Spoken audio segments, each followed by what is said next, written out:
Let me get my toothpick on because we are live. How about you, everybody? Welcome to the Auburn Live Call-In Show.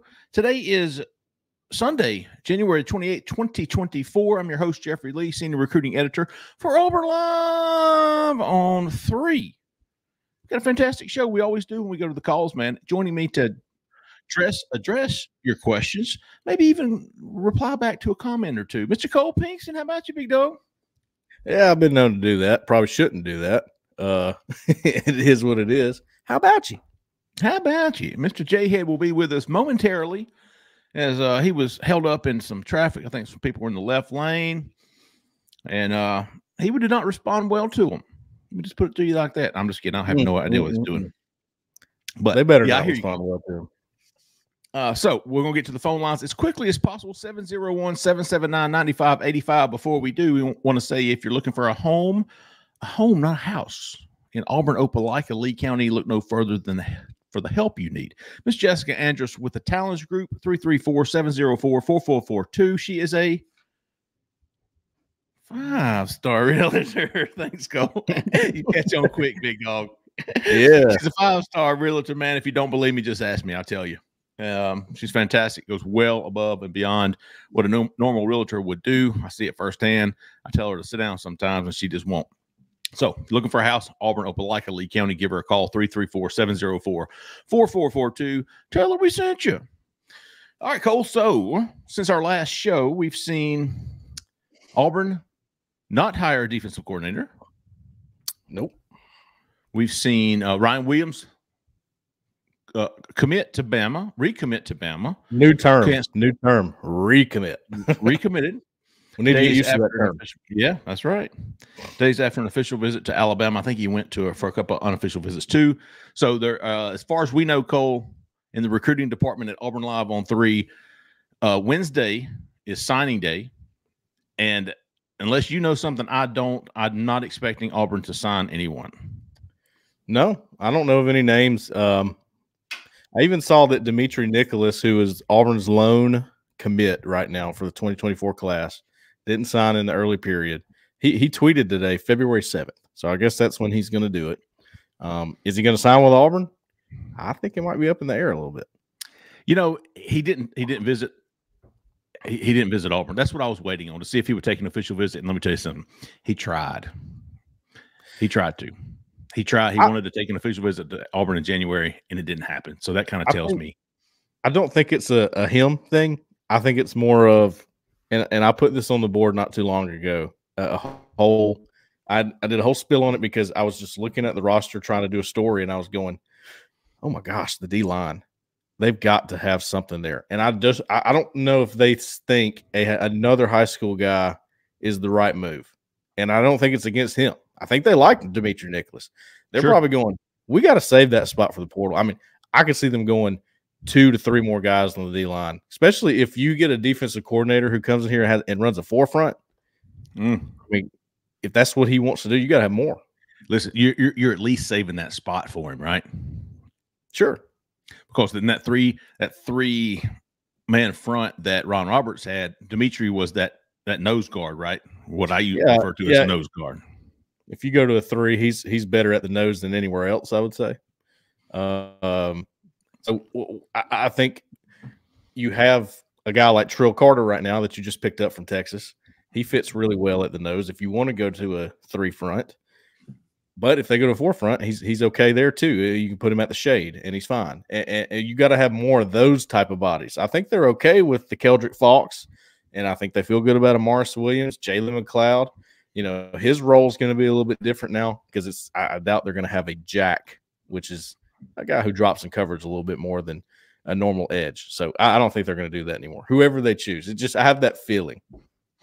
So are you saying more along the lines of like Jeff Holland, Quentin Groves, those speed rushers off the edge that really rarely drop back into coverage? I don't even remember Jeff Holland doing anything but rushing the passer. Right. And look, if you got a guy that is dynamic enough to be able to drop in coverage and do all the duties of a defensive end, yes, you should have that position in your defense. And I think Jalen McLeod's pretty close to that guy if he's not working into that role. But, I mean, just imagine you send him every down. He was the only one getting pressure usually. So I just think that's the way they're going to go about it. Cole, when does spring practice begin? Do you know? I don't. I'm assuming it's that first week of March. March. Okay, I was making sure we weren't getting too close. So on the horizon, you've got signing day on Wednesday, an uneventful day we're expecting for Auburn. Yeah. And then the transfer portal opens back up after the spring. And that's when we're really expecting to see some fireworks with Auburn filling out the rest of this roster, which I think we talked about last week. Jhead said he's got 6 open spots right now, according to him. And then whatever happens with attrition after the spring, however many guys Auburn loses, you can add that to the 6 and expect Auburn to fill as many of those spots as possible before summer 2 days. I don't know if they do 2 days anymore or not. No, they're probably not allowed. Yeah. Outlaw. Cancel. I think it had to be like in shorts. I don't even know. It went from 2 days where they were busting ass twice a day to like one day, one session in pads, and then it was shorts, and then it was like, oh, we're just going to do meetings, and be curious to see what they do now. I really the NCAA even got a restriction on how many days you can go in full pads right now, so they're not doing it. I promise. Different animal. Let's see. We want to get some phone calls in tonight. This is the call-in show, believe it or not. I don't know if we mentioned that. 701-779-9585. We want to hear from here some of our from our regs. And Zach's jumping in saying, "Hey, don't forget about me, big dog." No, we got a good bit of callers tonight. Well, let's do it. Hey, I'll start it out with Carter. Carter, kicking off the show. You're live, man. Gentlemen, I'll keep it short. I just wanted to see who y'all think is our linebacker board for 2025. I know that we have talked about Eric Winters and talked about, how big it is to get him in the class. Man, I wanted to shoot the what with Cole and see, man, I heard you mention AJ Rice's name. I looked at that dude's tape. That dude is a freak of nature. So I just want to get y'all's take on that.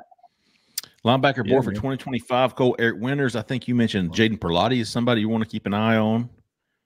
Yeah. Was that right? Yeah, 100%. 100%. You got to keep an eye on Jaden Perlotti. At one time it felt like he was getting ready to flip, but it's early. So I just know that he's top priority. And look, if it goes anything like it did with 2024, Josh Aldridge does not veer very much. These are my guys. That's the truth. I'm going to be on you. So I think he's one of them. I think Eric Winters is one. He's got one of the other ones he wanted in J.J. Falk already. So someone else, maybe Tavion Wallace is one, but I think he's probably trending elsewhere right now. Yeah. I'm just looking for some familiar names on this offer list. I know Jacoby Hobson, but I just don't know where he is on the board. He loves some Auburn. Yeah, he does. He does. I'm with you. I think he's a little bit lower than these top tier guys.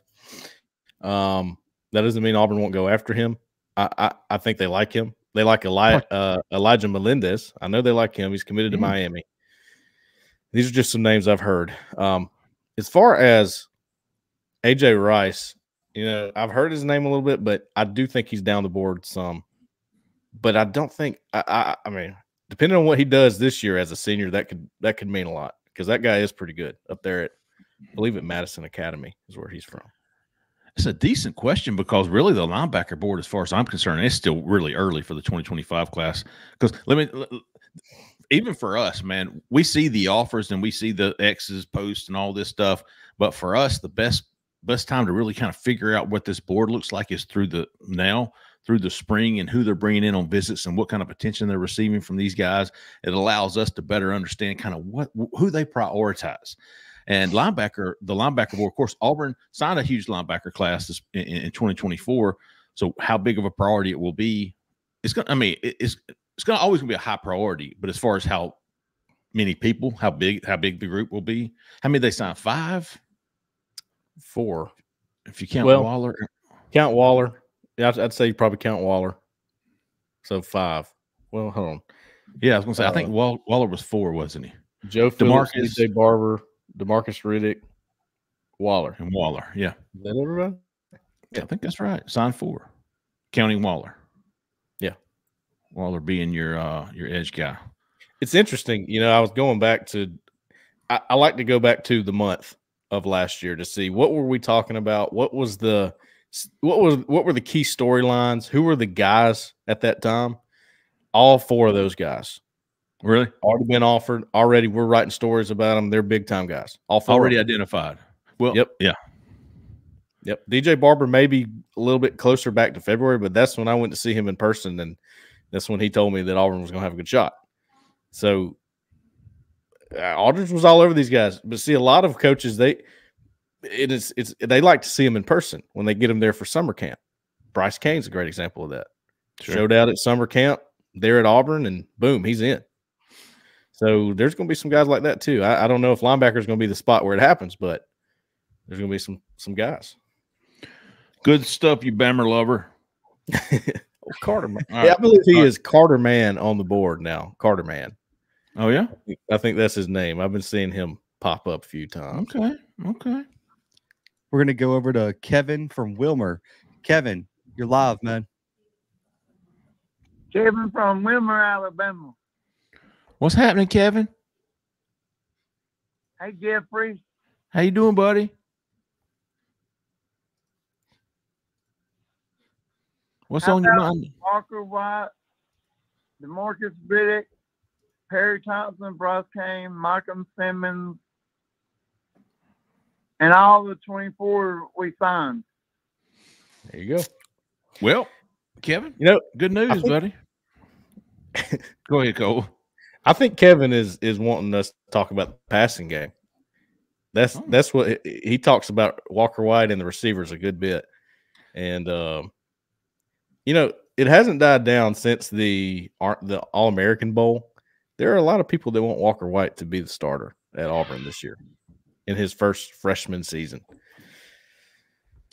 It's happened before. Bo Nix did it. Brandon Cox did it. Brandon Cox. I would have never known that. I forgot that he did that. I forgot all about that. Did Jason Campbell get some playing time? He did. Freshman? Who was it that year? Was it like Daniel Cobb? He was splitting time with Daniel Cobb and someone else. Yeah, there was like a rotation, but I know Campbell got a good bit of burn as a true freshman. No, to be fair, Brandon missed his freshman year with myasthenia gravis. I don't think that's the right pronunciation, but y'all remember that. But let me make sure he played as a freshman. Brandon's probably listening to this going, no, you idiot. Remember myasthenia gravis, man. I wrote that so many times 20 years ago that do you know what that is? It's a yeah, I know exactly what it is off the top of my head. It's a long-term neuromuscular junction disease that leads to varying degrees of skeletal muscle weakness. Come on, Cole, you know that. I knew that. He was redshirted his freshman year after serving one season as a backup. So he did not start as a true freshman. My apologies. I think. What's up, Jhead? What's up, guys? Oh, Jhead would have known. Yeah, he would have ran off like six. Okay. What's the question? Give us a freshman starter at quarterback at Auburn True in the last freshman quarterback. I don't know, 20, Freshman 25 starter, years. Bo Nix, obviously Yep. number one. And then there's no other true freshman starter in my lifetime that we've had at quarterback. I don't even believe Pat Sullivan started as a true freshman. I think as a redshirt freshman or maybe a redshirt sophomore, Pat Sullivan started to get snaps. Kyle Frazier was a redshirt freshman. Jonathan Wallace was a true freshman. Take that back. What about Jason Campbell? Jason Campbell was a redshirt freshman. Okay. After redshirting in 2000, he sure did. But he did play as a redshirt freshman. Redshirt freshman. But true freshman, no. John Wallace is the only one I can think of that started as a true freshman. Because Jonathan Wallace? Yeah, it's the back half of that season. He didn't get named. He was a starter for a few games after, nobody proved themselves to be worthy of the job. Yeah. So that was what Kyle Frazier, Clint Mosley, and then Jonathan Wallace was finally the end of the year starter that year. That was the year before they brought Marshall in. But I guess Jonathan Wallace is the only other one besides Bo Nix I can think of off the top of my head as a true freshman starter. Damian got snaps as a freshman, but. So the reason this came up, Jhead, is because Kevin called in and, talking about Walker White, all these guys. A lot of people, I'm still seeing a lot of people are wanting to see if Walker White can be the starter as a freshman. I think what they see is really, really good mechanics, and you saw it in the game. You saw a really poised guy. But I'm gonna tell you, it takes a lot. It takes a lot to be the starting quarterback, especially if you're trying to expand the passing game. I don't know. What do you think?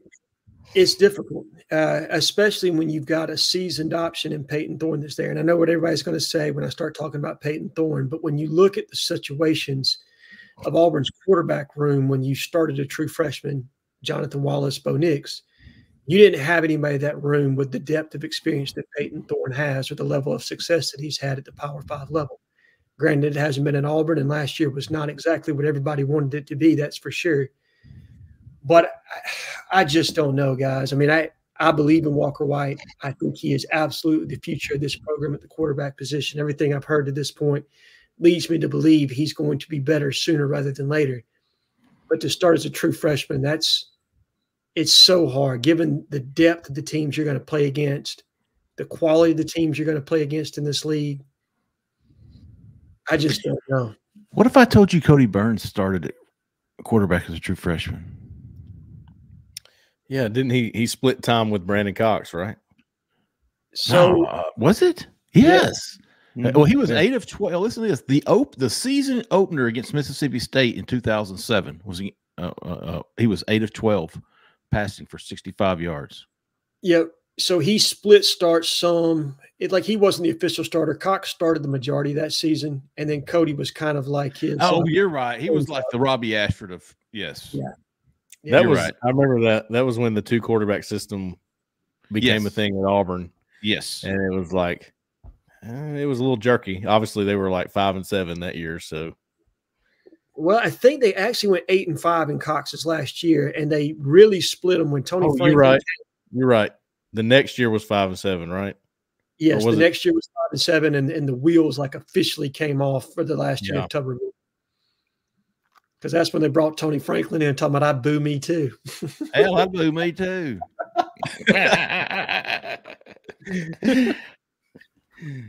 Oh man. All right, Kevin. Appreciate. Hey, just remember, Kevin, all those guys you mentioned are enrolled at Auburn and going to classes. Will be practicing spring ball, except for Perry Thompson and Malcolm Simmons, Amon Lane Gaines. But those guys you mentioned, the others are locked in, ready to go. No introduction needed here. 5810. You're live. Fellas, Anthony from Montgomery. What's up, Anthony? There he is. How y'all doing tonight? Pretty good, man. Decent. Quick question. Excluding the quarterback, heading to spring, what do you guys feel need to be the storyline? What needs to happen in spring or out of spring to make you guys feel good about going into fall camp? I got mine. Go ahead, Cole. I see you nodding your head too. Defensive line. Oh, you nailed it. That's it. Got to find some guys to step up. I mean, look, if you end up where, let's say that Bobby Travis and Deron Reed are not reliable for you, you're in rough shape because you don't know about them yet. They haven't emerged. They're going to have to do that for you to feel a little bit better about the defensive line. Now, I believe they're going to get some more guys from the portal on the defensive line to go with Gage Keys and Trill Carter, who you brought in. But I don't know. Can you rely on those two? Because if they step up, you're better. But there's a lot that has to happen. We were talking about this before you got on, Jhead. What if the new defensive coordinator that Auburn hires wants to do a forefront? Then what? Yeah, I think there's the likelihood contingent on, look, Chris Kiffin is a 4-down guy. That's predominantly what he's been in is, with wide 9 techs, and a 4-down front. That's traditionally what he's done. Now, would he adapt his defense to Auburn? Is Chris Kiffin still under consideration? I mean, I think those are all things that we're kind of projecting at this point. But you're right that you absolutely need Bobby Travis, Zeke Walker, and Deron Reed to take a step forward this year. And then in addition to those, Keldrick Falk has got to, he's got to get better as well. He's not where he needs to be. I mean, he's better than I would have expected him to be as a freshman, but for Auburn's defensive line to play to its maximum capability next year, he's going to have to take another step. You got to see what you're going to get out of some of the young guys. Morris Williams is a guy that's going to be there in spring. Malik Blockton, TJ Lindsey. Can they give you anything this year?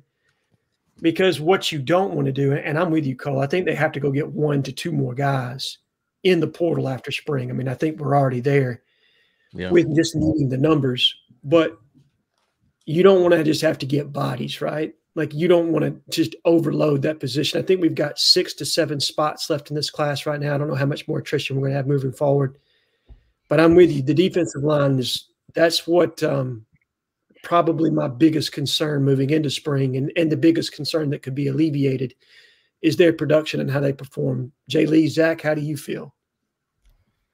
Yeah, mine was edge rusher. Just because we could not get after the quarterback last year at all. And there's too many dynamic quarterbacks and dynamic playmakers in the SEC. If you like with Texas coming over and some of these teams, like if you let Milroe, Quinn Ewers, Carson Beck sit in the pocket all day, I don't care how good your secondary is, it's going to be a long day in any given week. And so I think edge rusher and just getting after the passer is a huge thing for me. I need to see in spring.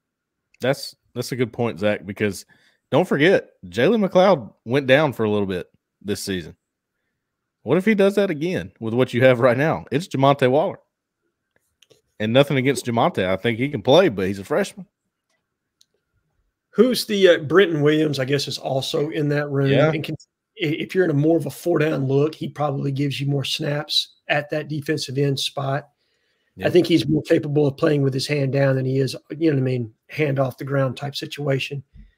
So I'll be interested to see what he can give you in that room. But I'm with you, Cole. I mean, the defensive line / pass rush specialist room, whatever you want to call it moving forward, edges, jacks, studs, bucks, whatever it's going to be called, man.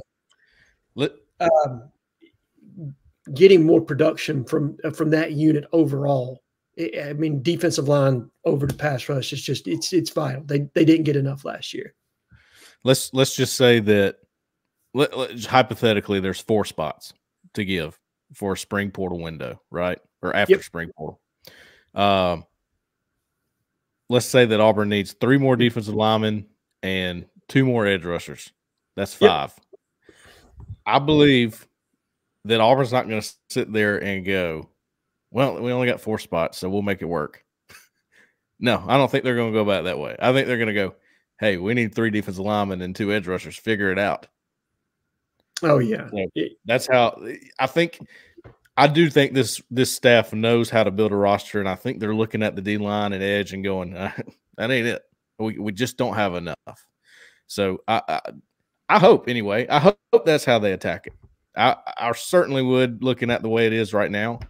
And when you get a new DC in there, they're going to go, hey, we got to have some more help there. I would agree. I mean, it would be hard to disagree with that assessment, Cole. Now, I think obviously there are a lot of things that go into transfer portal recruiting, and you really don't want to have to kind of fill holes this way because of the expense that comes with doing that. But I think you're right, they're going to have to figure it out, because right now you don't have the quality there to replace what you lost to Marcus Harris. He was by far your best defensive lineman last year. Yeah. And so when you don't have the proven quality there, you have to attack it with numbers and, be cognizant of load management with some of your rotations as far as how many snaps certain guys get so they're consistently playing fresh. But it goes back to where's Deron Reed and where Bobby Travis at. If they can give you competitive snaps, maybe you don't have to go get 2. Maybe you can get by with 1. You know what I mean? Yeah. I think for sure you got to go to pass rusher. But really those 2, the evolution of those 2 is really what's going to kind of drive this conversation, along with Zeke Walker. Can you get any more out of Zeke than you got last year? I thought he showed and flashed in some games, like the Vanderbilt game he flashed. But, I mean, Vanderbilt's the bottom rung of the SEC, and I'm not trying to be demeaning towards Vanderbilt, okay? But let's call a spade here. They got beat by UNLV this year. It's a Mountain West team. Now, granted, we got beat by New Mexico State, so whatever. Let's get that out there too. But yeah, that doesn't inspire. Somebody thought we were, by the way, reaching by saying that Auburn's roster was close to Vanderbilt's. Somebody thought that on our board. Mm. There were also people. Do you remember that thread that kind of went insane when I think me and you were both on it, saying that I thought Liberty could have gave Auburn a problem this year in a game. People were asking me like, "Did somebody hack Cole's account? Why is he asking this question? Are you kidding me, man?" Yeah, Liberty would have given Auburn a game this year. Probably would have beaten them. Yeah, I think you had 5 teams that were all kind of grouped together there in the SEC as far as talent level goes. And it was Auburn, Florida, Arkansas, Mississippi State, and Vanderbilt. I mean, maybe that's not 5, maybe that's 4. Maybe I can't count. Who knows? Maybe South Carolina in that. Did you say South Carolina? Yeah. South Carolina would have been in that mix as well. Like you had a whole group of teams there that were just not what I would consider top tier SEC programs right now. And I think we even played above our heads against certain opponents like UGA and Ole Miss. I don't think the talent level was where it needed to be. I just think in that game we executed and did what you had to do, put yourself in position to win those games. Alabama as well. Like, look, if you are looking 1 through 85 at the talent level in Alabama versus 1 through 85 at the talent level on Auburn, it ain't close, man. You know what I mean? It's not close. Right. I agree. Hey, Zach, before you go on to the next caller, I don't know if we have like a question. I'm sure Jeffrey probably has something loaded up to ask people, but I do want to know, maybe from the callers and from y'all, who do you think has been the best transfer portal era addition for Auburn so far? Now, I guess you would go back to 2021. Okay, yeah. Like Donovan Kaufman and Eku Leota, I think that was that first transfer portal class. Mm-hmm. All right, cool. Hey, you're back. I got that little circle out of it. It was really distracting. Zach, do you control our squares? He always gets top left, and it always works him back to top left. Yeah, I control them. I'm curious. Brady Bunch, baby. Best transfer portal edition. So I just asked the question, Jeffrey. It was, if we want to ask callers this or whatever, you may have had something, but who do you think has been the best transfer portal edition since, I guess, 21, like since the portal era started? Eugene Asante or DJ James, one of the two. Probably DJ James. That's DJ James was probably the one. Boy, if Eku Leota would have come back for one more year, he was on his way. He could have used it. Oh, yeah. Marcus Harris. Marcus Harris is a good one too. Probably Marcus Harris. Hey, don't forget about Rivaldo. Hey, was DJ James, Marcus Harris, Eku Leota? That was all that first Brian Harsin portal class, was it not? No, so Marcus Harris and Leota were. DJ James was the next portal class with Jason Jones. It was DJ James, right. Jason Jones, and Eugene Asante in the same class. I think you're right. Yeah. We'll go to the next caller as Jay Lee fixes his mic. 8820. You're live. Who are we talking to? Where are you calling from?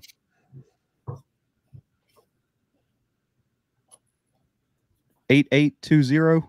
You're live. My name's Christian. I'm calling from Lawrence County. All right, Christian. You know what, Todd Hollis? I got a question. Where do you think we're at? RW, he just recommitted to Bama, and now he's recruiting F French. And then we had Trayvon Reed just left, and Paris Thompson was knocked down to a 4-star. Okay. What do you think about that? Are you asking us what we think, or is there another question behind that? I was asking you what you thought. Yes, sir. Completely different. I mean, it's not like they're not related. It was like multiple questions. I'm not going. It was like multiple questions. Address each. Yeah, so he was asking like, what do you think about like does Ryan Williams committing to Bama and recruiting French take us out of his recruitment? I guess is the way what he was trying to say. Yes, sir. That's what I was asking. Okay. Yes, sir. That's what I was asking.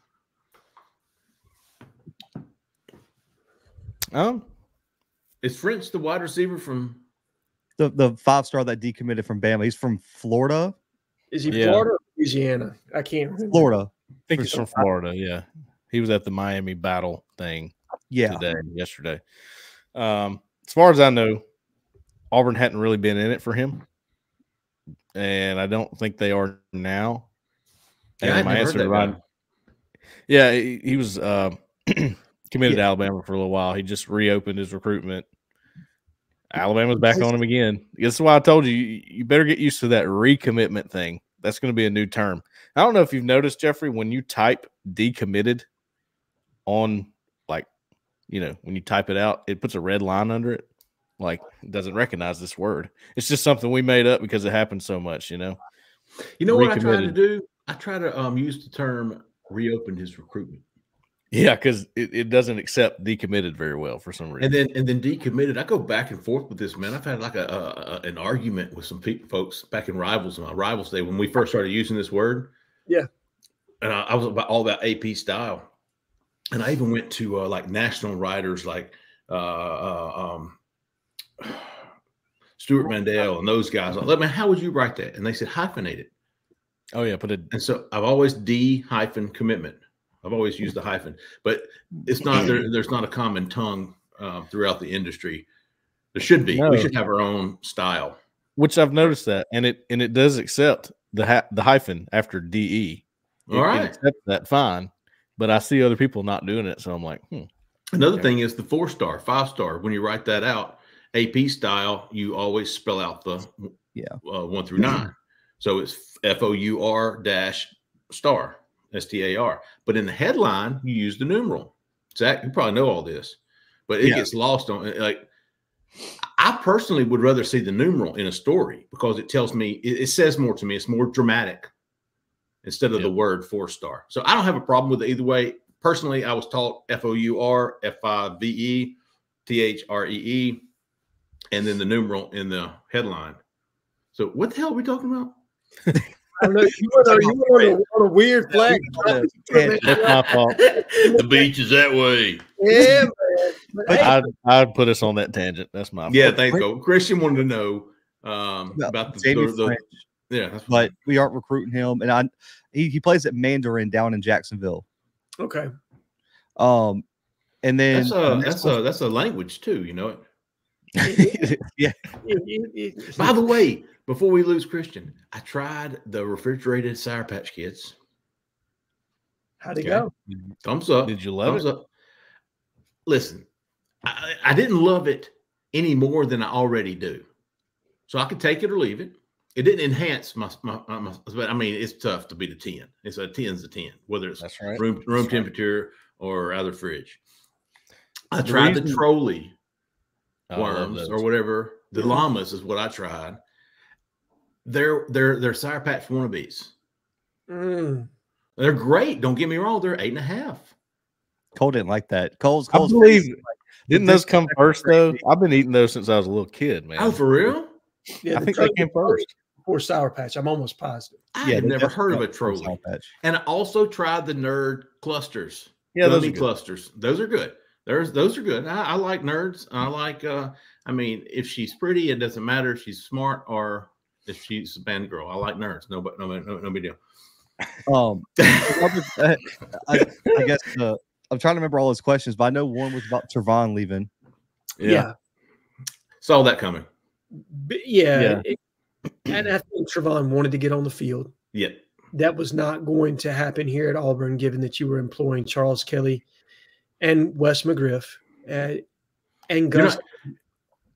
Trevon an opportunity to get onto the field and really start his career. And look, let's be honest, to this point, T. Reed has had a kind of an unconventional rise in the coaching world where he's been more featured as an off-the-field recruiter and not so much as an on-the-field coach and GA, analyst, things of that nature. So to get this break is massive for him. Very proud of him, and awesome that Gus gave him this opportunity. I could not believe he had it on the field. I thought he would maybe go move to GA because, first of all, at Auburn, you're not going to cut your teeth at Auburn.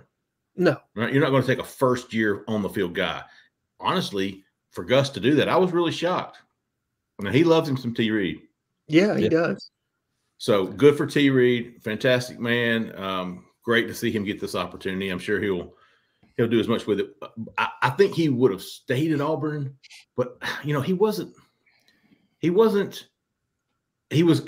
kept over. He was an Auburn man, right? He wasn't a Hugh Freeze guy. He wasn't the Hugh Freeze clique guy group. Right. And if you've noticed, we've seen Cadillac, we've seen Zach, we've seen Trevon. These guys are going elsewhere, and I think that's good for everybody involved. Go cut your teeth, Trevon. See how you do, and then that will open up the opportunity to come back to Auburn. Agreed. Go ahead. The other thing was just Perry Thompson's ranking. I know what Perry Thompson is. Cole knows what he is. He's going to be in the 2 deep for Auburn this time next year. I could care less whether he's a 4-star, 3-star, 2-star, what have you. He's signed to us now, and you had to fight Alabama to get him. That tells you what they thought of him. That tells you what he's capable of. Again, I don't know if he's going to be a starter out the gate just because it's really hard for a young player to come in the summertime and to be named a starter first game of the season when you're still trying to digest the playbook and everything else. But physical ability alone, he's one of your top 6 receivers next year, maybe one of your top 4 receivers next year, in my honest opinion. I agree.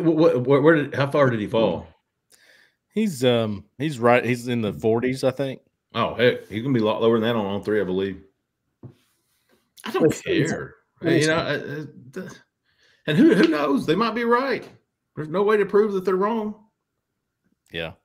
And I mean, right now, 3 years from now, let's revisit this and we'll see who was right and who was wrong. But as of right now, there's no way to know if somebody's right or wrong. Complaining about the rankings is the dumbest shit I've ever seen.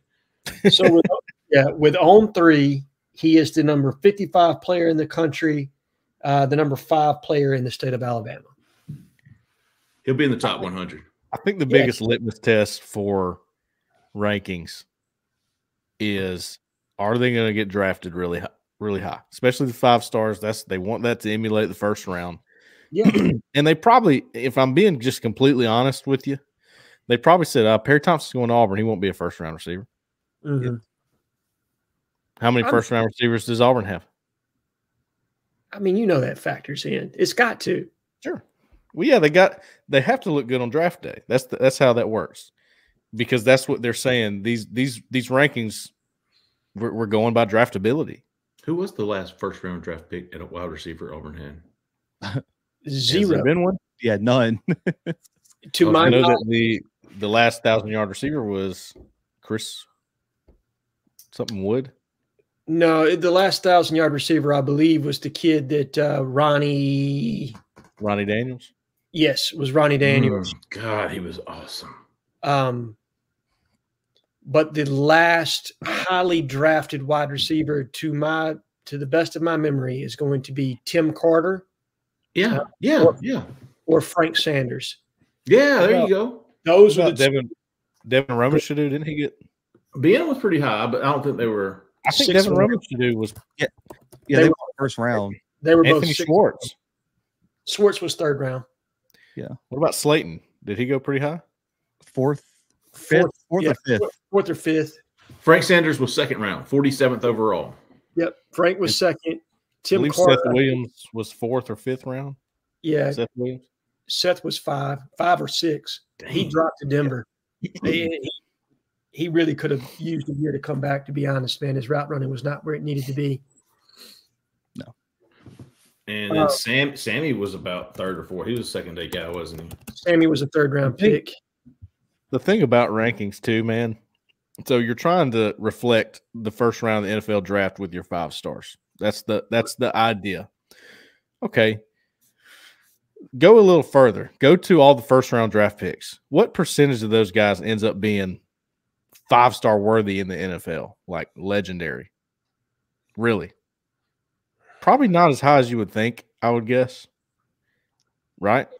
Well, I think most of those kids are like, 5 stars in college. It depends on the team you go to, how they develop what you can put around them, because a kid can only be as good as, what he has around himself. Sure. One player doesn't make a team, and most of these teams that draft extremely high, there's a reason they're drafted high. You know what I mean? It's because the talent on that team is piss poor. So you're not walking into the greatest situation of all time. That's true. The rankings have been historically like pretty accurate too. Like I want to say hovering like around 60-70% in terms of mocking up the first, or at least Charles Powers, I want to say, tweeted out last year. His was real high compared to the other recruiting sites. Somebody put a video on our board the other day, Zach. Y'all should go check it out. And I can't remember what the thread's called. It is a straight analytical breakdown of the rankings and how the draft went all the way back to the beginning of the rankings, right? So back to Rivals, when Rivals first originated. But the accuracy is rising. The accuracy of draft picks is rising now. It started, I think they're somewhere around 20-25% on all-time accuracy, 5 stars to first rounders. But it's starting to go up a lot. So they're getting better at it. That's how you do it. You collect data, you trial and error, and you get better at it. All right. Did we get all the Christians? I think so. I believe so. We got 2 more callers though. All right. 2178. You're live. Who we talking to? Where are you calling from? Is this Auburn Live? It is. The Auburn Live. This is Jeffrey Lee, Cole, Pinkston, Zach, and Jhead. Yeah. I don't know if we call us. It's us though. Oh, mama, I finally got in. Mama, I'm talking to some legends. Is this a prank? No, this is the legendary Kid Country from Selma, Alabama. Oh God, Dude, that was. I thought he sounded familiar. Yeah, I didn't want to. No, man, I'm having cell phone issues, man. Dropped my phone and I can't nobody hear me talking through my speaker, and then I done lost my AirPods. So you sound better tonight than you ever have. Oh man, you do. Back door sometime. No, can't let you know what way I'm coming every time. Well, whatever phone you're using, use it tomorrow. Use it next week. Yes, man. My old house phone. I still got a landline. Oh, the landline. That's that should be our question next week. Who still has a landline? Ooh. That's a good one. Hey, the landline always sounds more clear too. Does everybody still have a landline plug? Hey, there's a lot of people watching that going, what is a landline? People younger than me. My parents still have an answer machine and a landline. And caller ID on the TV. I'm serious. They got a landline. It's cordless too. Cordless phone. Oh yes, answer machine, and then the caller ID hooked up to the TV. Heck yeah, I love it. It's awesome. Man, how could y'all talk about the hard candies last week, man, and not? Hey, man, you got to have pink Starburst, man. You got to have watermelon and green apple Jolly Ranchers. Get in there, Edward, for sure. Tropical Skittles, man. Hey, listen. Starburst is absolutely top 3 for me. Red and pink Starburst, absolutely top 3. No doubt. I just go to Walmart and get the bag with the all pink in there. I don't want nothing. Why won't they make the all red? I don't know. It's like Sour Patch Kids. They make all purple. Why? Make all red. That's what everybody wants. Make all blue. Like, does it cost more? Does it cost more to make the best colors? Because if you buy like a random bag, the reds are always the least amount, and you got to finger through there to find your reds and your blues. Go back on the question of biggest transfer portal additions, man. Yes. I got to roll with 2 guys, man, that I think is Dylan Wade and Donald Britton, man, to me, because good they was able to do for our offensive line this year. And God knows I love myself some Mark and Harry. That's a Selma kid. So, but what they was able to do for our offensive line, and we would have been in bad shape without those 2 guys, man. That's true. Honestly, we would have. Dylan Wade for sure. He would be probably my number 1 offense. Yeah. Dylan's good. Man, I'm so glad the Ryan Williams sweepstake is finally over, and Auburn fans just relax, man. Man, y'all. Yeah. You can see it, man. Every time somebody mentions Bama to the kid, man, you can see it in his eyes. When you love something, you love it. And you can see the love in his eyes. You know, Auburn was that girl. Hey, I like her, but, you know, I ain't really trying to go out with her in public like that. But, hey, the kid loved Bama, man.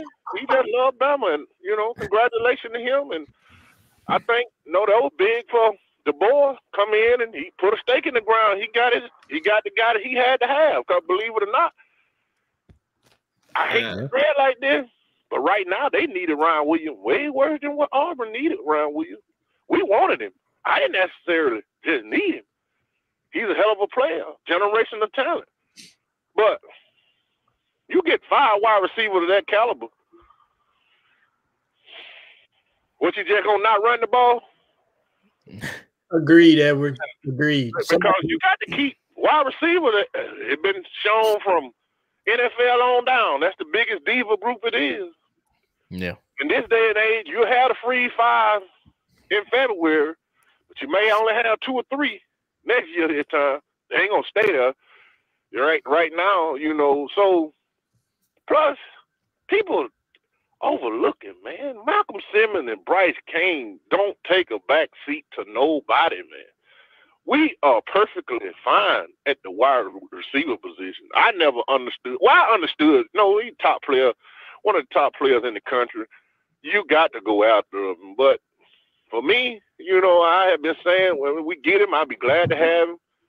But, hey, I'm fine if I don't get him. You know, my thing is now I got to find a way to get Jeremiah Carbo involved in his offense. I hear you, Edward. That's my thing Yes, in 2024, man. I know Jhead came back, and I know Damari, but, you know, Cobb gives me ETN vibe, man.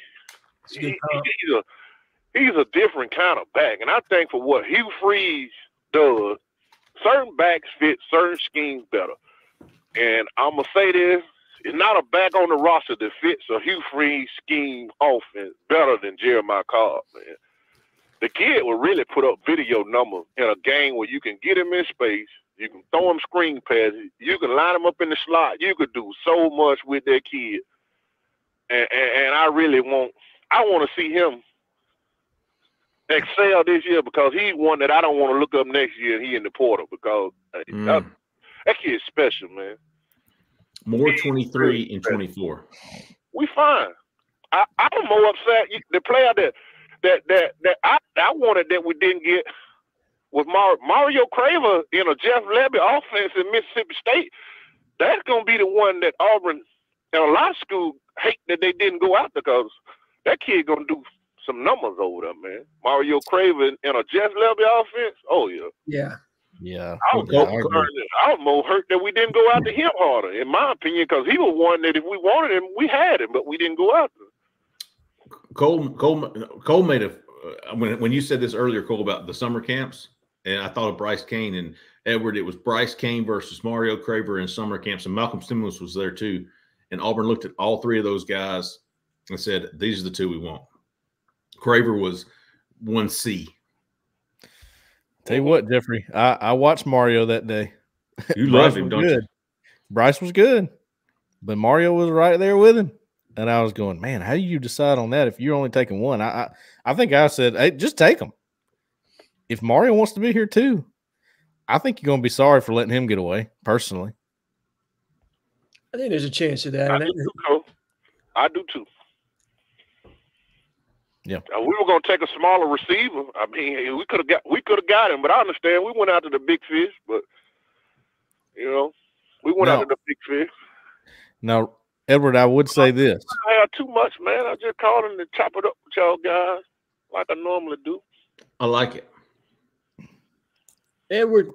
Y'all guys have a good night, man. Appreciate you, big dog. Good points. Always good points he had. Mm-hmm. I was going to say Dylan real Wade. quick. How do you forget Dylan Wade? No, go ahead. There is, though, I know I'm with him on the Ryan Williams thing, and I do feel like Auburn's going to be probably regretting that they didn't take Mario Craven when they had a chance? Maybe. We'll see. They know more than I do. Okay. Way more. They do a lot more homework on it than I do. But there is something in this world of college football we're in right now. There is a strategy. There is a game to be played where you go and you realize who is the most desperate for someone. Yeah. And in this case, it became Alabama for Ryan Williams. Oh, yeah. Kalen DeBoer had to have that win, man, because that really got their fans going, okay. You know, that was a big step for them, I feel like. So they became the most desperate. Guess what? Auburn ain't going to quit. They know you're desperate. You got to do whatever you got to do to get him. That's the game now. You're messing with money now. You are that. And I will say this. I agree. I think I won't coin it as desperate with Alabama, but I will say that they needed a stopgap. They were bleeding out. Yeah, you're right. I mean, like they were absolutely bleeding, and they needed something to cement them and show, hey, Bama's still got their teeth, right? I mean, they're still a quality opponent as it pertains to the arena of recruiting, and we all know that's a blue sport, right? Yes. Okay, because everybody else is looking at Alabama at this point with losing 30 players to the transfer portal. You've lost multiple players out of your top 3 recruiting class in Julian Sand. You lost Caleb Downs, who was the #1 player in the country, or one of the #1 players in the country. Jordan Seaton, a handful of others. It just, they got it, and good for them. Now, what's the counterpunch from Auburn? Because Auburn does need to make sure that we're moving into the 2025 class and your spring portal class. I don't think we've talked about it yet. You guys may have talked about it before I got on. We just hired a new general manager / director of player personnel for recruiting. Massive hire, in my opinion, as the way that the game is going these days. And this is a young man that's extremely talented, and I think he's going to lay a vision for Auburn as far as how they're going to attack portal recruiting. And we may see some new targets on the board. I don't know that we will, but I think there's the potential for that when you add a new set of eyes to the mix, specifically somebody that cut their teeth in the evaluation world. But I do want to see what Auburn's going to do now, because the onus is back on them. Now that you realize that Alabama's here to play and they're not just going to roll over for you, what are you going to do in this next class? You got to get your coaching staff set. We still haven't done that yet either, because you're still missing a couple pieces there. So what's Auburn's plan? What do you guys think? How do you feel about that? Will Redmond. Yes, yeah. Will Redmond. I think he was a huge hire. Desperately because I get the feeling, Jhead, that while Hugh Freeze is as involved in recruiting as any head coach in college football, probably, it seems like anyway, and recruits tell us that, I do think that he leaves it up to his coaches to make their evaluations and to pick who they want. I think Will Redmond's probably going to have a hand in that. Like you said, I think Derek Nix is going to have a big hand in that on offense. And you may see like a Kylan Deere is the guy that we knew about him beforehand, but when Nix got there, he's priority. So, yeah, you're going to see some reshuffling going on, and I don't think Freeze. Just my take on it. I don't think he gets in the way of that too much. I think they go, "Hey, this is the guy I want." He goes, "I'm calling him." That's how it seems to me. Jeffrey, what are your thoughts? About what? Will Redmond, general manager. He's thinking my tongue's getting raw from these cinnamon toothpicks. Hey, can y'all hear me over here? Yeah, man. Can you? All right, I'm gonna stop. No. You muted when you were messing with the bag. You weren't like that. As you know, I was messing with the bag. Weren't like that old guy behind you in church rattling the little strawberry wrapper. Oh, well, here's what I think. I think there needed to be a bigger picture there, and I agree with Cole. He lets his guys do the work. I think he gets obviously veto power there, but if that's who they want, he's going to support those guys. He didn't hire them to be a puppet, right? Not to that extent, at least. But I love the hire of Will Redmond. He's got a lot of experience. I think that's what that department needed, some SEC experience. No slight to anybody else, because those guys obviously did a fantastic job this past season with a top 10 class. So, right. But I think bringing in a guy with SEC experience, and I think Will Redmond is highly thought of throughout the recruiting industry, and a fantastic addition. And I think he'll do a very good job. I don't know where we'll actually see, like, where will the fans see the difference he's making? I don't know. But is that possible? I think the biggest difference to me, like visits, junior days, are we seeing more? I think he's a more bigger picture than that, right? I think the biggest difference you're going to see is the amount of time that Hugh Freeze is going to be able to concentrate more in the coaching arena than on the actual recruiting side of things, because Will Redmond's going to be able to take things off his plate from a day-to-day standpoint that maybe necessarily that Hugh was having to kind of carry. I think if you're going to be a play caller in this league, you have to have somebody that you can kind of lean on. You've seen that with Lane Kiffin over at Ole Miss and the way that Austin Thomas was kind of utilized in their front office. Will Redmond cut his teeth underneath Austin Thomas. To my understanding, deploys a very similar system as far as advanced scouting, metrics, things of that nature. Also with the identification of, portal targets, things like that. And think about this. Think about how much recruiting has changed, Jeffrey, in your time of covering it, from where it was just high school and junior college to now where you are with the portal, player retention, player acquisition, all the various facets of NIL, needing somebody maybe to network with collectives on what certain guys are making or being retained at. So, I think there's a lot that's going to go into this where Will Redmond's going to be sitting in a very big seat, and how he does this position, is going to be pivotal for our success in recruiting and also for our success on the field, because if Freeze doesn't feel like he can trust this kid after he brings him in, you're going to see him being more distracted in that arena where we need to be more efficient on offense. I mean, I think everybody walks away from this past year saying this was not an efficient, well-run offense. It was in phases, but not in its totality. 6-7-1-2. You're live. Who we talking to? Where are you calling from? What's up, fellas? Monkey Grass. I know Cole will appreciate that. This is Bow and Arrow from up here deep in Coleman County with the Wolf. Nice. What's up, Bow and Arrow? Monkey Grass, Green Acres. I don't have a Bama wife, but I do have a Bulldog wife, and she was ringing that cowbell in my ear last night. Yeah. It was. Put her out, son. Man. I haven't listened much tonight, but I heard I got to follow up Edward. That's what my brother texted me. That's going to be tough. It is tough. You better bring it. Pressure's on. Hey, I just wanted to call and talk some basketball folks off this ledge that they're on. They're obviously not watching enough college basketball. If your team's playing well on the road this year, it's an anomaly. It's an exception to the rule.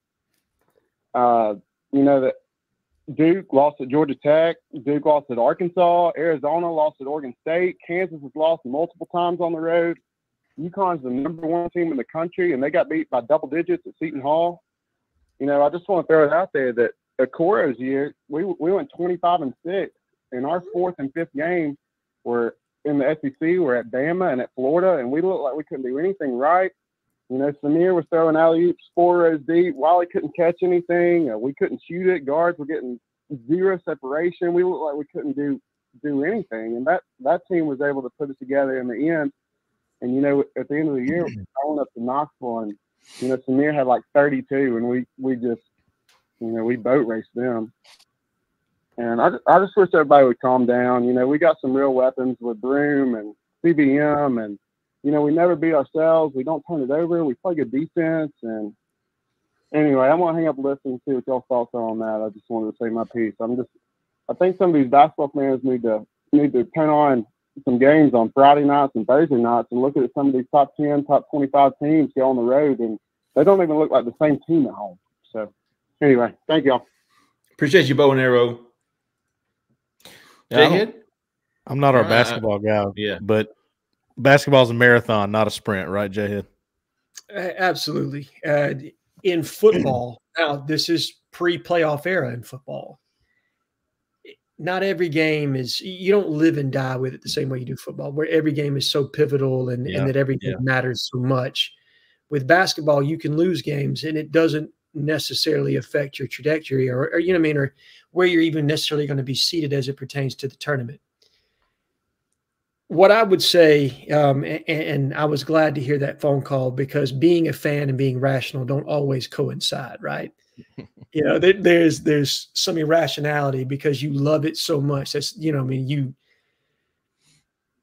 look forward to it, and then when you see your perform and your team doesn't exactly perform the way you want it to, it becomes frustrating at times. But you have to see the total picture. And I would tell you, going into this 2-game road stretch, that Bruce wanted to see this team get exposed somewhat. Okay. He wanted them to be uncomfortable. He wanted to see them play in some arduous environments because he didn't feel like they had necessarily been tested in the last 11 games. And so now you're going to learn a lot about yourself coming out of those 2 losses. You get the opportunity to come home against Vanderbilt. You go on the road against an Ole Miss team that you match up well against, even though they're a different team at home. And then you get Alabama at home. So you get an opportunity to put the shoe on the other foot here very soon and get some quad 1 wins behind you, which I think is what this team needs from a tournament resume. But 1 game or 2 games does not make a season in college basketball. It is about the totality of it. And realistically, what you want to do is be able to be playing your best basketball as you're getting into March. You do not want to be a front runner. We saw that a little bit. The 2021 team, I think that was Walker and Jabari. Mm-hmm. You know, you got out to that extremely hot start. Teams kind of scouted you, had you figured out somewhat, realized you had some weaknesses in the backcourt. And when you got into the tournament, you faced a really hot Miami team that played you very, you know, it made you uncomfortable with the way they guarded you and got up in you, and took us out of our game. And you lost in the second round when you were probably a Sweet 16 or maybe even an Elite 8 caliber type team. But we weren't playing good basketball at that point, and you saw it. So I would say for those that are questioning Aiden and some of the decisions that Bruce made, just relax. Realize that he's a freshman. He's still growing, developing. He's got so much in front of him. And he needs to see games like this. He needs to be played this way, because you're not going to get any better if you don't get exposed and play better teams, physical teams. They're going to, you know, play to your weaknesses, because it just, you know, it's part of the development of being a college basketball player. Yep. And that Mississippi State team also beat Tennessee, who a lot of people think are a national championship contender. And it was also the 5th unranked SEC team to beat a top 10 team this year. Right. And that's one thing I want to talk about, the depth of the league. I don't know that you have a Final Four caliber team. Maybe Tennessee is that team, but you've got a lot of teams there, in my opinion, that are Sweet 16 caliber. I mean, probably like 7 teams that are all right there in that area that I think you could find them, maybe 6 teams that you could all see playing in the Sweet 16, contingent on the matchup that they get. I mean, I just think you've got a dearth of talent right there. Probably, I would think 5 to 6 teams in the top 40. I would think, Zach. Yeah, because what? Bama, Tennessee, Auburn, Kentucky are 4, and then Ole Miss, maybe. I was thinking South Carolina, and then A&M if they go on a run. I mean, I still think Texas A&M is better than their record. I think that's a team that can play deep into the tournament, especially if Wade Taylor gets hot. They haven't played well to this point. I mean, I think they had another loss on the road, unfortunately. No, it was at home against Ole Miss, which was surprising to me. But I still think they're a team that can turn it around and get it going. So 6 teams to me that are all top 40 caliber type teams that are very tough matchups. And then, you know, Mississippi State should also be considered in that group as well. I mean, I think they're a tournament team, and they're very difficult to play in the hump, man. They always have been, probably since Rick Stansberry was there, and maybe even before Stansberry, but he's the first coach that I really remember. I mean, when I was with the basketball program working as a manager underneath Cliff Ellis, that was a rough place to go play, man. That's for sure. Yeah, the SEC is brutal on the road. There's not an SEC team right now with less than 2 losses on the road this year. Everyone's been getting just beat up on the road. I mean, that includes Tennessee and Kentucky, who a lot of people think can make a big run this year. So I would just tell people to be patient, because that Final Four team lost, Jay, was it 3 or 4 straight after that close loss to Kentucky at home? They lost the next 3 games? Yes, and then got routed in Lexington. I mean, absolutely drubbed by like 30 or 40 points. It was brutal. Yeah, it was not even fun to watch. Like I going into the tournament, people thought Auburn was like a one and done team, maybe. Potentially, yeah. I mean, I think you got matched up against New Mexico State, and Chris Jans was the head coach of that team at New Mexico State, who was also the head coach at Mississippi State for this past game. He plays Bruce tough. He's got a different kind of style. He's very physical with the way he coaches his team. But yeah, you were right. I mean, there were people that were predicting that, and then they were matched up against Kansas. You had to beat Kansas, North Carolina, and Kentucky all right there in a row, and nobody imagined that was going to happen when the season tipped off, man. Final caller of the night, 8466. You're live. Who we talking to? Where are you calling from? Hey, how about you? This is Emos. There he is. Hey, Moss. Cabbage muncher. I ate cabbage last night, to be honest with you. Did you? There you go. Yep. Some fried pork chops. I'm talking about this now. I don't got nothing good to talk about. I was just gonna give y'all a little talking point. I'm gonna give you 5 things I think is important in the recruitment, and I want y'all to list them from most important to least, or in y'all's professional opinion. And I know it varies per recruit, so say by the majority. But in a recruitment, what do you think is most important? Head coach, position coach, NIL, proximity to home, or early playing time. Those 5 in order. So head coach, position coach, NIL, proximity to home, and early playing time. And I started to swap proximity to home out to program, because I know a lot of kids commit to a program. So if y'all want to swap that one out, you could. I like that. I'll hang up and listen, man. I ain't gonna hold it too long. There's probably some other callers. Dude, that's fantastic, Emos. Fantastic. First of all, somebody said, give me 5 things to rank. I don't know if I could come up with a better list myself. That's perfect. Yeah. You know what I actually do in my head sometimes, and when I'm talking to these guys, Zach, I know you'll be with me right here. I know you were an NCAA player. Am I wrong on that? Did you play NCAA football? Oh, in the recruiting, when you could recruit stuff? Yeah. So they used to, one of the, I think it was like NCAA 2012 or one of those games. It literally had, this was the time you would allocate to a recruit each week, and it had all these pitches, and you unlocked to see which pitch was high for each one. And it was stuff like this. Is it, coach prowess? Is it proximity to home? Early playing time? TV exposure? This kind of stuff. I think about that sometimes in my head when I'm asking these guys, what's the most important thing for you? What is the number one thing? That is the question I've started asking a lot. So I feel like this is a great question that we could probably give a good ranking for. And let's say this for the that all kids are different. All kids are going to but if we were to say interview the top 500 recruits, the majority we think would say this, or the majority would rank these this way, or we would. The tricky part is a lot of recruits don't like to get into NIL talk. They don't like to even go there because it's a touchy subject, but it's up there. Trust me. It's top 2. How could it not be? Let's just be honest. How could it not be? Yeah, I mean, I think it's head coach 1, NIL 2, in my honest opinion. And I don't even think it just has to be head coach. Who is recruiting you? Who is your primary recruiter? Because I think kids commit to the D coordinator if that's their guy.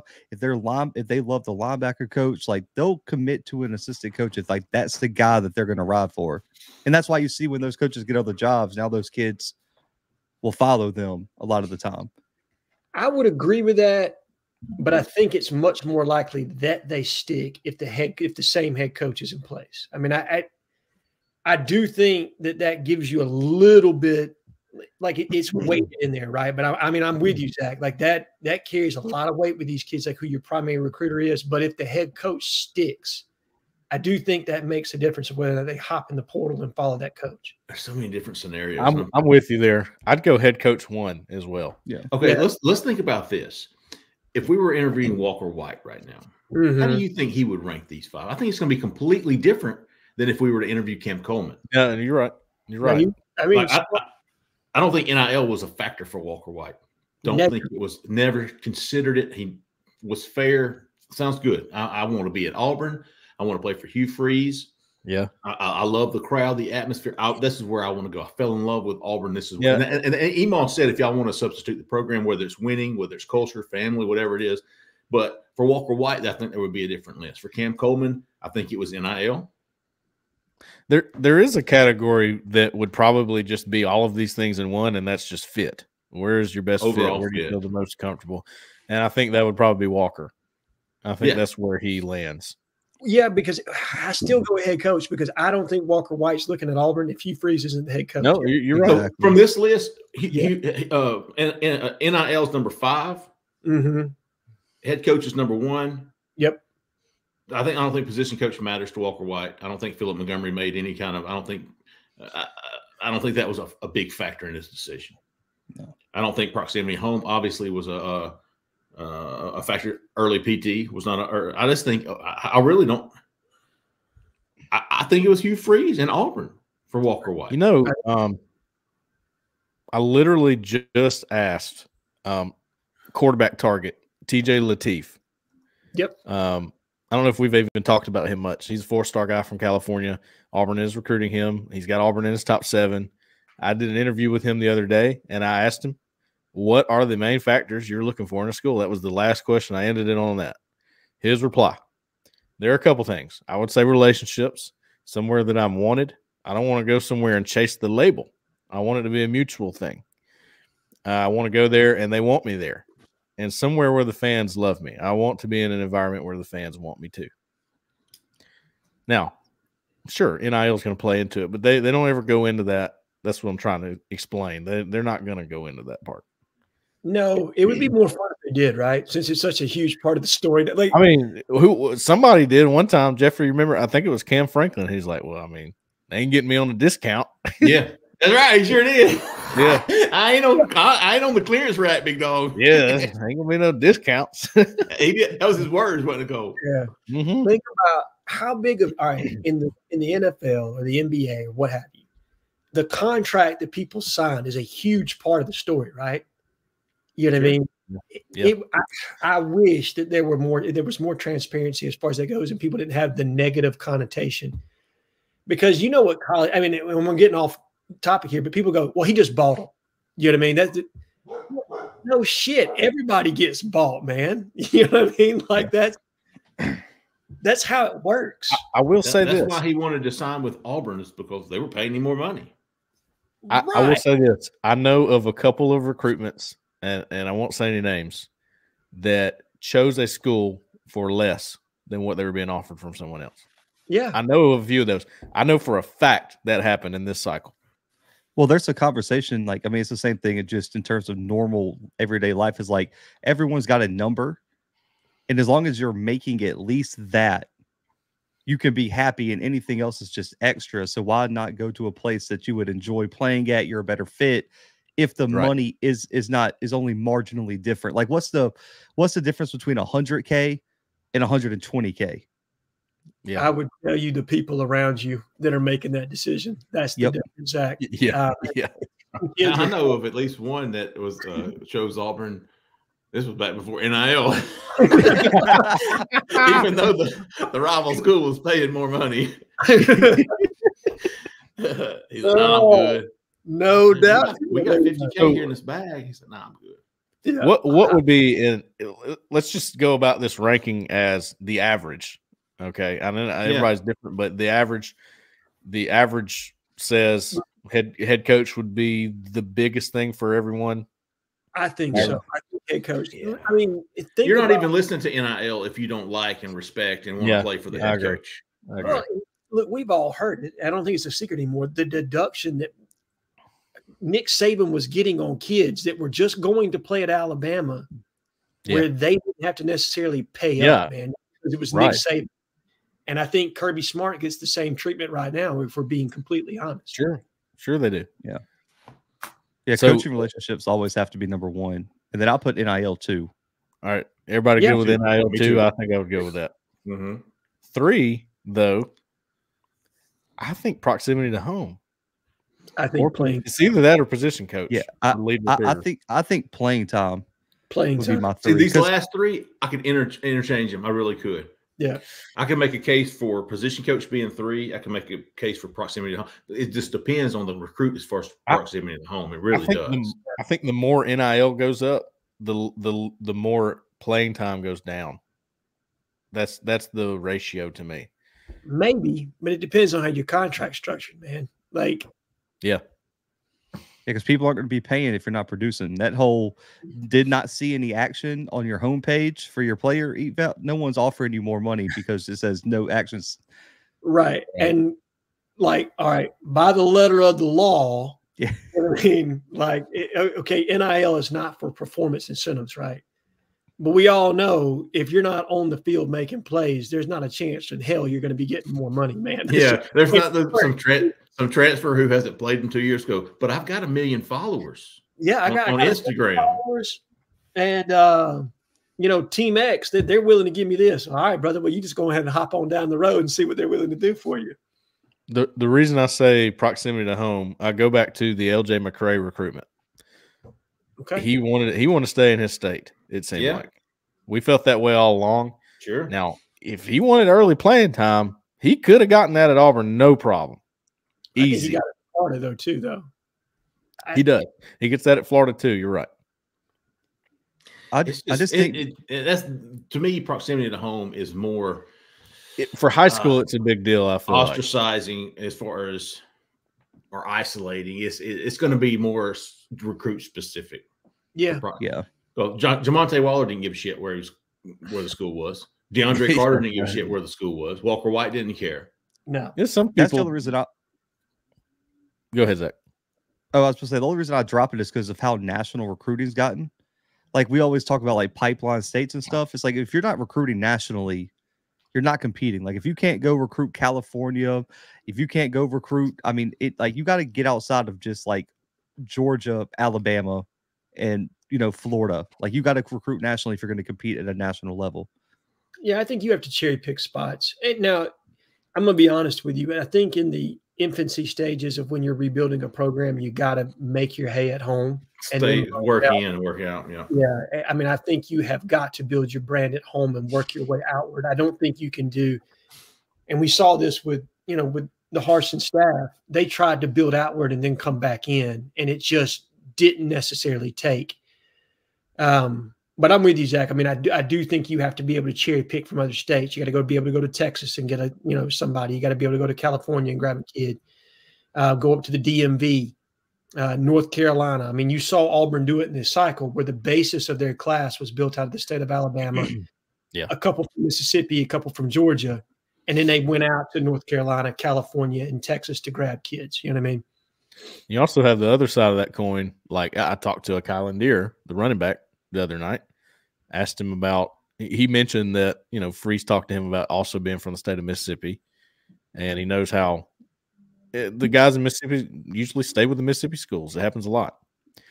He said his quote was, "No, coach, I want to get up out of the state." And he said that Freeze had a smile on his face. That was the quote. So I think to wrap this up, we all are unanimous in that head coach NIL 1, 2, yes, and then 3, 4, 5. We can make a case for it, depending on which recruit it is. And to be honest with you, I think that's a fantastic questionnaire to give these guys. That was a great question. Yeah, great question. I will end it as playing time, position coach, proximity to home. That is the way I end that 3. Playing time. Yeah. Right. And I'm thinking about different recruits and how, like Jeremiah Cobb, position coach was very important to him. Him and Cadillac were very close. Right. That's what I'm saying. The position coach is right after playing time for me. So the potential for impact, the position coach, and then the proximity to home. Now, I mean, look, you're trying to stroke all 5 of those as best you can. We're just talking about on the factor of, what's most important in certain recruitments, but you're trying to hit every one of those factors if at all possible. You know what I mean? Like the more of those you hit, the more likely you are to be successful. Right. Oh, what a fantastic way to end that show, Emos. You cabbage munching son of a gun. Emos's woman, by the way, for those not aware. Yeah, for those who are not in on the inside joke. Emos's girl is a fantastic cooker connoisseur of the cabbage. And I'm not a big cabbage guy, but maybe I should give it a shot. I think it depends on how it's prepared, honestly. Okay. All right. Yeah. I like it raw too. Is there one final thought or question we should address before ending it? Zach, you got anything from the chat that we need to get into? Because we were thinking, Wednesdays we're expecting it to be slow. I'll say that as far as quarterback recruiting for 2025, I did talk to TJ Lateef. Mentioned that earlier. That's the guy from California, Orange, California, I think is where he's from. He tells me that Ken Austin and I believe Derek Nix are going to go see him in person. Ooh. And it sounded to me like that in-person meeting is going to go a long way, whether or not this guy's going to be a major target for Auburn or if he's not. And I think this is important right now because KJ Lacey thing is up in the air now that Ryan Williams is more than likely out of the picture. I don't see Auburn getting Juju Lewis personally. That's just me. Where do they turn? I think TJ Lateef is a guy that they like, and they're going to go make an assessment on him in person and see and make sure. And if that's the case, now I think TJ Lateef would come to Auburn in a minute. I got a question for you. Honest opinion. Auburn has their quarterback commitment in the 2025 class before April the 1st. Yes. Most schools do. Auburn will have its true or false. Auburn will have its or yes or no quarterback commitment of the 2025 class before August the 1st. April the 1st. Yeah. So you got February, March. You got February, March. You got 2 months. I think they're going to go watch TJ Lateef throw in March. I believe that's what Cole reported. I think that's what I've seen in multiple other places, that you're going to have Ken Austin, the quarterback guru, headed out there to take a look at him along with our new offensive coordinator, Derek Nix. And if that goes well, I think there's a chance that you turn up the heat there. If it doesn't go well, you got to get him on campus. So you're going to have to get him in for a spring practice. And which he is going to. He told me that too. That's huge, man. Everyone in the chat said the last thing they want to talk about is a DC rumor. Sure. What DC rumor specifically, Zach? Charles Kelly being full-time DC. Okay. Let's give. I don't understand the linebacker coach part. I'm reading Fred's comment down there, and we're looking to bring in linebacker coach. All right, so let's give reporting its due. Jay Tate, friend of this show, friend of mine, friend of Jeffrey's, reported that there is an uptick, that there's a potential that Charles Kelly could be the new defensive coordinator. The offer is still on Chris Kiffin at this point. DJ Durkin is another name to consider. Charles Kelly is probably the third name. Okay. If Charles Kelly were to be named the defensive coordinator, there's the potential that he could be hiring a linebackers coach to pair with Josh Aldridge. No real word on how they would split that up. Now, that's not my information. That's something that Jay reported today, and I will tell you that I trust Jay's reporting. I think he's typically pretty dialed in. Justin has not weighed in on that, and I would love to see what he had to say. But look, let's say that Charles Kelly is the defensive coordinator.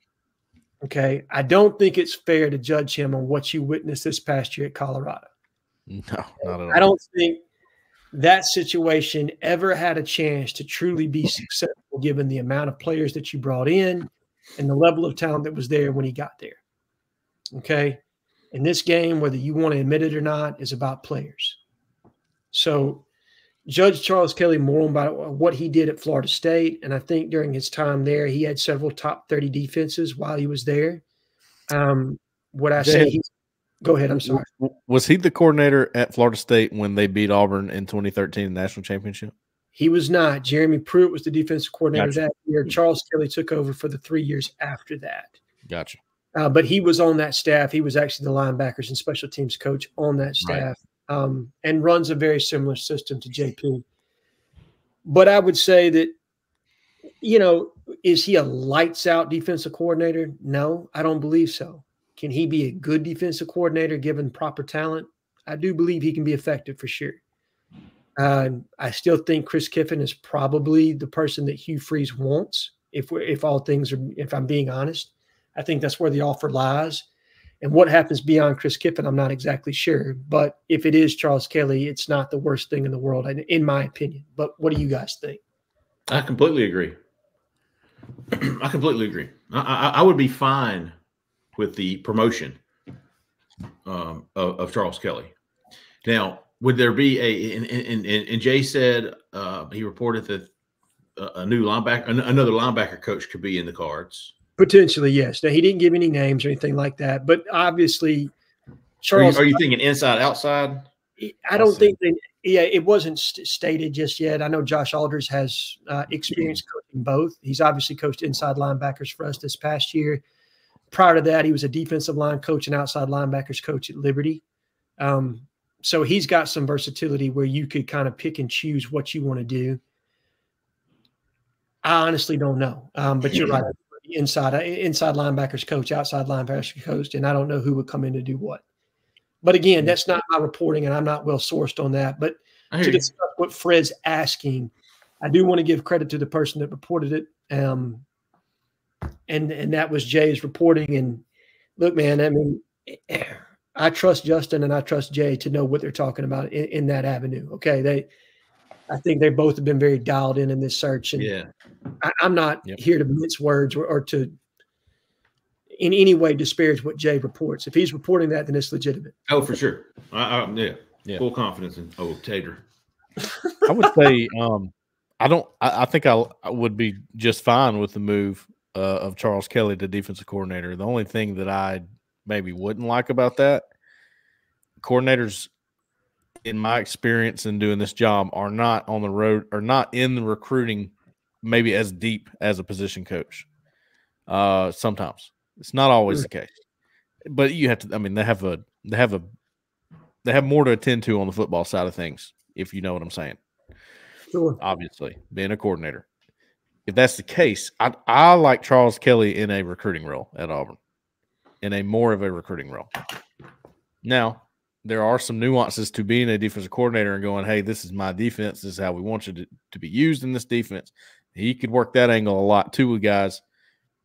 You know, does that make sense what I'm saying? I think I just like him in this role he's in right now. Co-DC, he's out on the road. He's leading all these recruitments. You know, I like that. I don't know if I would want to mess with that, but, you know. I think it would depend for me on who you brought in to be that linebackers coach, if that's what you're going to end up doing. How effective a recruiter are they? And does that cancel out maybe what you might be missing with Charles Kelly? And can Charles Kelly be a Kevin Steele type recruiter from the DC position? I mean, I thought Kevin did a pretty good job as a recruiter, not on the level of what – I mean, who do you think is probably the best combination of defensive coordinator and recruiter Auburn's had? What, Will Muschamp? Yeah. Muschamp's pretty good.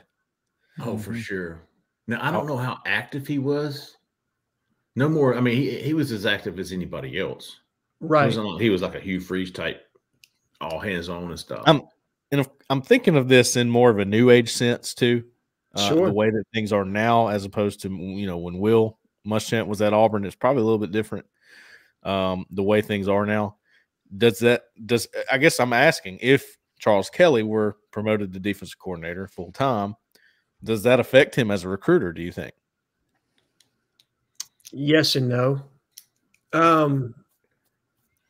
He's probably not on the road as much, for sure. Yeah. Does that affect, you know, his overall effectiveness when you bring it on campus? Probably not. But is he a featured on the road recruiter that's, you know what I mean, glad handing, you know, high school football coaches and getting his way into every high school in the state of Alabama? I would think some, for sure. And I agree with you in that capacity, Cole. So to love that move, you would need to know what the other piece was and who the other assistant coach is that you potentially are bringing in. And do they have a network, or are they connected in the Southeast region where Auburn's going to want to feature them as a recruiter? Do they help them in the state of Georgia, Florida, Mississippi, Tennessee? Yeah. That's what you don't know. And so without having the complete deck, you can't really judge that move. Right. Good stuff, man. Great stuff on a way to go out. We're going to be back. We're going to record Tuesday night. We'll have a recruiting show Wednesday.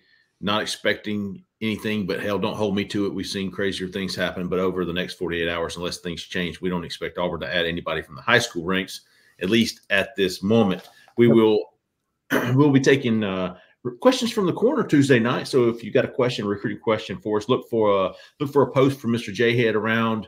Let's see, we usually record later that night. So remember, we're on 6:30 or 7. Go in the corner, and you'll have a thread there. Ask your question. We'll get as many as possible. And awesome show tonight, man. We had some really good calls. Carter, Bammer, Lover, and Malden got us started. Kevin from Wilmer keeping us all on our toes about the 2024 class. Anthony from Montgomery with a nice little call in too. We had Christian with a several-part great questions. Edward calling in with that smooth Edward voice. You know? Yeah, he did. He was seducing me over the phone. Bow and arrow. Want some basketball? Hey, yeah. Big dog. And then Emos with the fantastic recruiting question. Certainly appreciate everybody calling in. Before we go, one more time, if you're Auburn, Opelika, Lee County, looking for a new home, want to sell yours, to find a new home, look no further than Miss Jessica Andrews with the Talents Group. She is a 5-star realtor, as Mr. J has said. If you don't believe me, just ask me. Give her a call, 334-704-4442. Tell her we sent you. All right, folks, that's going to wrap it up tonight. We'll be back Wednesday. Look for that show to come out Wednesday morning. If you haven't already, we want to thank everybody, first of all. We hit the 9K on our YouTube page. We did that last week. We appreciate everybody subscribing to our channel. If you haven't already, go to our YouTube page, subscribe, hit those notifications. That way, Wednesday morning when it gets loaded and it comes out, you'll know exactly when to get it started. Get that Wednesday morning started off right. All right, folks, that's going to do it, man. We appreciate everybody listening. We appreciate everybody watching. For Cole Pinkston, for Jhead, for Zach in the back who came to the front, I'm Jeffrey Lee, man. Y'all stay out of that left lane. See ya.